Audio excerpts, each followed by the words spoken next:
অনেকদিন পর সব বন্ধুরা মিলে আমরা খেলাম আমরার আঁটি আর আমরা ঝোল। আর আমরা ঝোল খেতে গিয়ে যে আমাদের ঝোল বেরিয়ে যাবে, ও মাই গড। গাইস, আজকে সকাল সকাল ঘুম থেকে উঠে আমি চলে গেলাম সোজা আমাদের 5 স্টার কিচেনে। আর অনেক খোঁজাখুঁজি করার পরেও ও মাই গড, এখানে তো কিছুই নাই।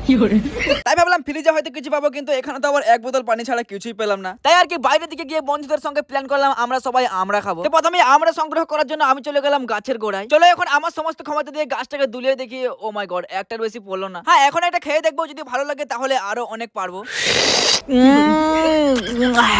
নাইস নাইস, এই গাছটা সত্যি অনেক মিষ্টি, তাই এটা থেকে বেশি করে পেড়ে নিয়ে চলে গেলাম লোকের বাথরুম। তারপর এই লোকের বাথরুমের পানি দিয়ে আমরাগুলো সুন্দর করে ধুয়ে নিয়ে চলে গেলাম একটু মাঠের দিকে। হয় মাঠেই করবো আমরা আমরার রেসিপি। আর গাইস, তোমরাও যদি কোনোদিন এরকম করো তাহলে হাত না ধুয়ে ময়লা হাতে আমরার পিন্ডি চটকে দেবে, তাহলে টেস্ট একটু বেশি হয়। তো যাই হোক, মেন প্রোডাক্ট গুলো এখন দিয়ে দিব, যেরকম নুন, লঙ্কা, জিরে, গায়ে হলুদ, আরো যা কিছু আছে। এগুলো দেওয়ার পর আবার একবার চটকে নিতে হবে। তোমরা চাইলে পা দিয়েও চটকাতে পারো, অনেক টেস্ট হয়। হয় জানি এটা দেখে অনেকেরই জিভ দিয়ে ঝর্ণা ঝরছে, কিন্তু কি আর করবে, তোমরা তো গরিব। এবার শেষের মালটা খাস না, আমায় একটু দে ভাই দে। আর এগুলো দেখার পরে যদি কেউ কমেন্টে বলে ছেলেটা অনেক নোংরা, তাহলে কি আর বলবো, থ্যাংক ইউ সো মাচ।